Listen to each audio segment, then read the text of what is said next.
If you clicked on a video with the title containing both easy and quick, chances are you're not terribly worried about the taste. This dough doesn't need fancy things like poolish, biga, waiting half a year for maturity, or owning a pet Italian. No, dissolve fresh yeast in water, add the flour and mix. I use fresh yeast because it's the correct way to make the yeast dough, the only correct way.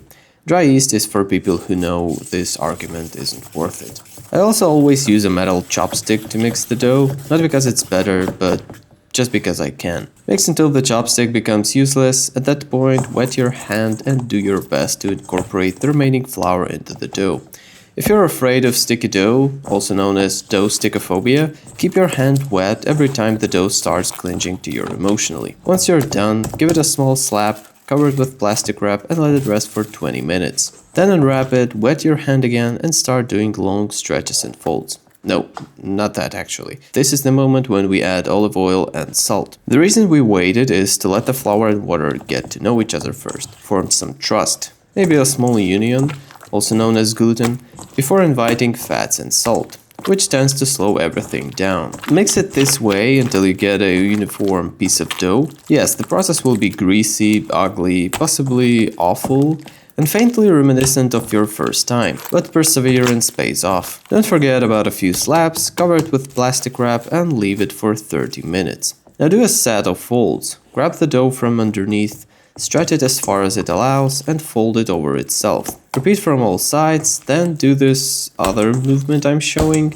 I generally don't know what it's called. Under foldings, foldusters, stretching folders. Name it however you want. The goal is to end up with a shiny, smooth dough ball. Put it back, cover it and leave it for another 30 minutes. Repeat this whole process 3 times in total. Why 3 times? Because Jesus likes the number 3. Some more stretchy folders, and you'll notice that with each round the dough gets better, more cooperative and less hostile. This time pour just a touch of olive oil on top of the dough, maybe a bit more, spread it all over, then add a little more oil to grease your hands. A little less than that, ideally. Gently take the dough out and divide it into 3 equal pieces. Or unequal, maybe you're against equality in all aspects of life. I'm not here to judge. Take each piece and form a ball by folding the edges inward, flipping it over and tucking it into the shape with these movements.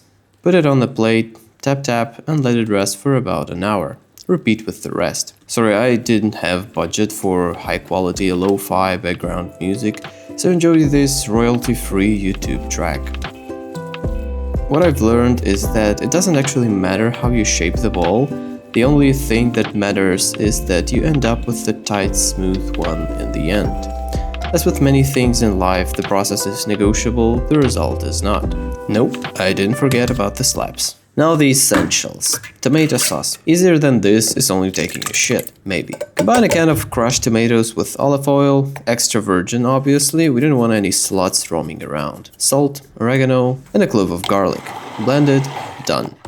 When the time is ripe, take your pizza ball, dust it with cornmeal, add more cornmeal to the counter, put the dough on that pile and start doing something like this. Honestly, I don't know what I'm doing, I'm just trying to turn this ball into a flat circle. A few taps here, a few taps there, some swish swoosh, turn it around a few times, more tapping, then put it on your knuckles, imagine you're a real Italian, realize that you're not, put it back, stretch it manually a bit more, and leave slightly thicker edges so you get that authentic puff. Here's a small hack. If you don't have a pizza peel, transfer the dough onto a parchment paper right before adding the toppings. It makes getting it into the oven significantly less humiliating. By this point, your oven should already be preheating to its maximum temperature, in my case 250 degrees, with a baking tray inside. That part is important. For toppings, we'll keep it simple. Sauce first, probably less than I used, but it's already too late. Then mozzarella cheese, then some cheese mozzarella,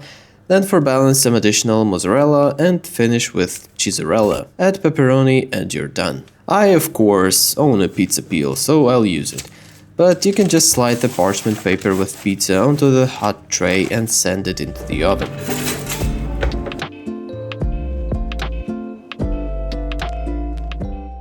Bake for about 10 minutes and there it is. In my humble opinion, it's wonderful, crunchy outside, soft inside, and the crust you will actually eat. If this explanation didn't convince you, just look at it. But if you think we're done, you're completely wrong and should be ashamed of yourself. In ancient times, pizza was made by putting everything you had at home on top.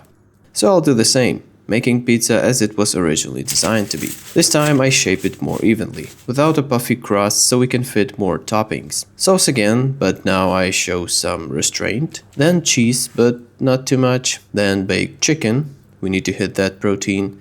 Then pickles because I love pickles. Then mushrooms. I only had pickled ones, so don't judge me. Then corn for some texture and perversion. Top with more cheese and a little bit more pepperoni. Into the oven it goes for the same 10 minutes and... Oh, would you look at that? Just look at that. No need to say it's the most beautiful pizza in the world. We all know that would be a lie. When I think of pizza, I think of this. Dough with an irresponsible amount of filling, 2 slices of which can satisfy your protein needs while still being genuinely good. And don't forget about the oregano.